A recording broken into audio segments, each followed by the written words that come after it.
But yeah, he's become a caricature, but it's not in a good way. I mean, I look at you were talking a second ago about 50 years of bitterness, and you've managed somehow to overcome that through humor. I guess.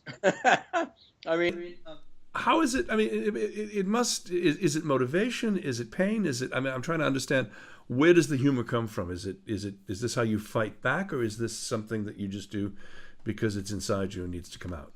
well, all of the above, and also, I grew up basically as a little Mexican kid in San Diego on the border, and Spanish is my first language.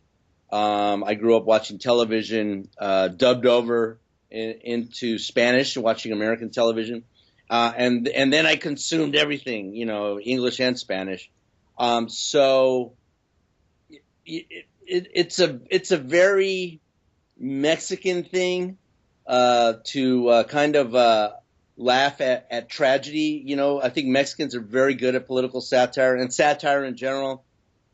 I think you would probably out there you might compare it to the Irish, or who's darker, the Irish or the Scots? Who has a darker outlook on life? Because that's a very Mexican. Maybe it's a Catholic thing, but it's a very Mexican thing to kind of laugh at your tragedies in your life, and really revel in them, in a healthy way. I think it's a good way to deal, with things. And my mom taught me how to mock people incessantly. So I turned a negative thing into a positive. That's important. That's important. You are in the fastest growing demographic in the United States, and how, by that I mean people of Hispanic heritage.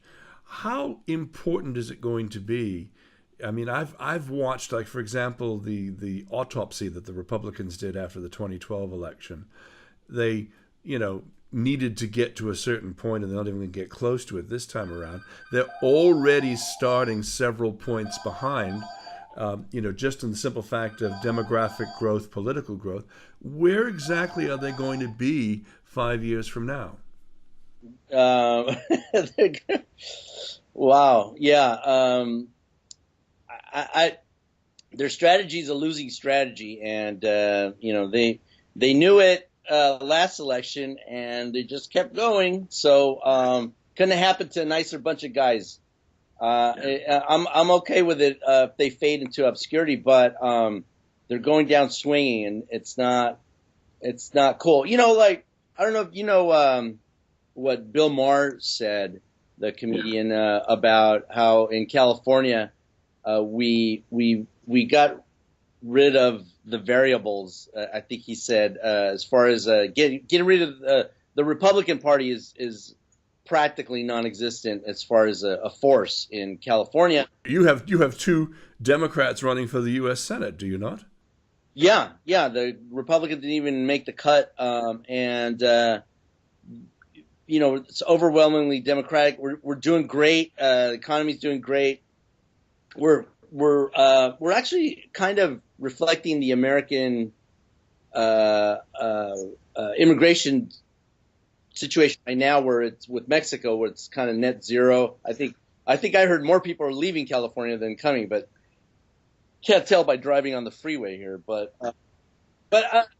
I don't really think it's really that great to eliminate the political opposition, as it were. I mean, they're still there, but generally things are better without their obstruction. But I miss good old, reasonable Republicans. I would rather argue about economics all day long with a Republican than about my race. I like my race is non-negotiable. I'm not gonna make it go away. So I think before it was actually pleasant to talk to, conservatives that were actually principled and things. I don't know where they're hiding. I think they're hiding until this whole thing blows over. But I wish the reasonable ones would be around. So I would love to have a more balanced, government. I mean, I think that's how things go steady and move forward. Out there, I mean, there's so many people out here that were dissatisfied with the Democratic primaries, and specifically Bernie Sanders supporters. Again,